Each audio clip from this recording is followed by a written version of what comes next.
Let's try that again. Do I have to say like where we're from? I think they know we're married. Okay. Let's try again. All right, we could do this. Hi, my name is Tania Olmos. This is our little home. We are from Whittier, California. This is my husband. I'm Michael.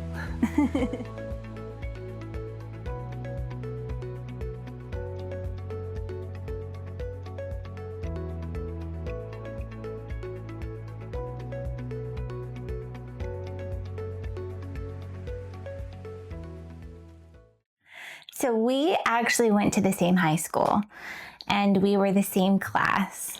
It was just a really big school, so we didn't really interact much. We had a couple classes together. We had classes together, but we weren't like best friends. Different social circles. That's it. We re-met, how many years later? After college. After college at church. And it was through a really dear friend of mine who helped me muster up the courage to re-meet him at church. So it was like, hi, how's it been? So with the close friends' help, we re-met at church. Is that how you remember it? Yeah, I mean, I was working at JCPenney at the time, so oftentimes before a shift or after a shift, if it was early, I would go to mass. And to be honest, I would sit in the side and not look at people in the congregation. So to be fair, Tanya re-noticed me first. So it was like maybe like 1:30. We got married February 12, 2023 at 1 o'clock. So that was like the beauty of the day already, the joy of like, oh gosh, God's timing is so beautiful. But I got COVID a week before the wedding. So we definitely had, on my end, was a very stressful time leading up to the wedding. So the day of, I felt immense relief and joy and gratitude because I thought it wasn't gonna happen. Yeah, and all those feelings were I guess, magnified because, this is actually happening. You're better. Yeah. It's gonna go through. So I had a dear friend tell me one time, if people really understood the gravity of marriage and the immensity of the sanctity of marriage and the responsibility of that being a task of like, hey, I'm gonna get you to heaven. So I know our society kind of has a fairy tale like vision to a wedding, and it's beautiful. Like that's the beatific vision we're gonna look forward to in the future. But at the end of the day, like our Catholic vocation of marriage is scary because you are devoting yourself to having to have the responsibility of getting the person you're gifted with to heaven. First and foremost, I have to see Michael as, yes, he's a gift to me from God as my husband, but he's first and foremost a child of God. So I kind of have to reframe my thinking of like, wait a minute, like this is someone I'm entrusted with to get to heaven.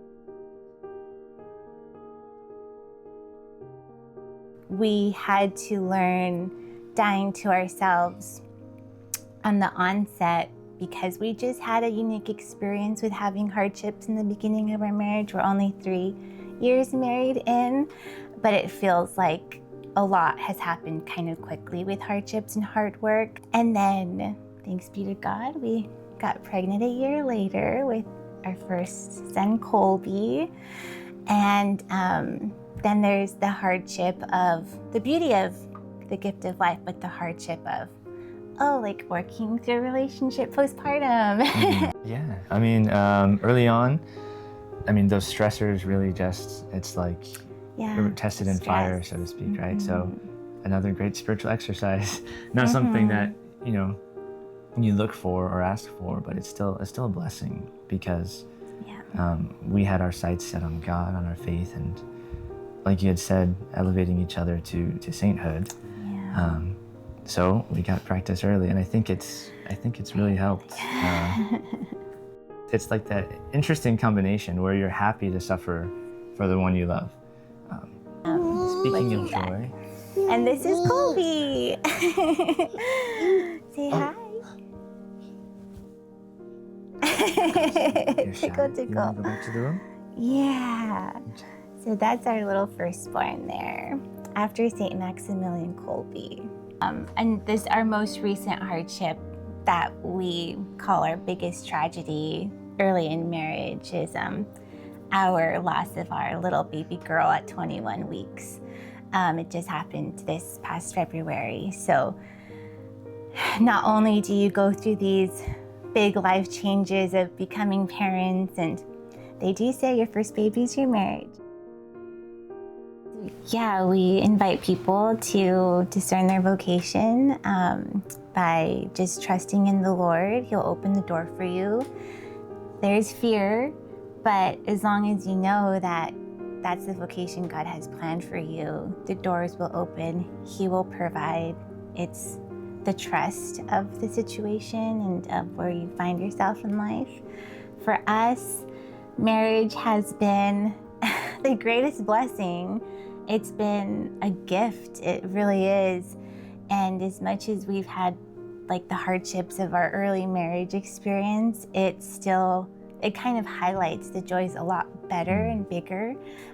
So motherhood, fatherhood, parenthood really is being in the trenches of the corporal works of mercy, but with that comes the fruit and the gifts that God is able to give you in abundance from living out those Beatitudes. Our vocation that we've been led to is just God's way of sanctifying us, and it's an everyday till we die kind of process, and it's what we signed up for, till death do we part. And now Colby's part of that too. We're leading him to sainthood as well through our specific vocation. The vocation that you end up being in is going to be your missionary work. So if you are going into the priesthood, if you're going to be a nun, if you're going to choose marriage, that's going to be your mission in life. So either way, God is going to provide you with the graces and skills to be able to live out that mission, but it is still a form of evangelization. We're excited for you to discern your vocation. It takes a lot of courage and a lot of prayer and a lot of trust in the Lord. And we pray for that clarity that you will need. We'll keep you in prayer. Yeah, Tania, myself, and our boy will be praying for you. Yeah, and our new little boy too. We wish you all the best, and just trust and know that God is taking care of you. He's taking care of us.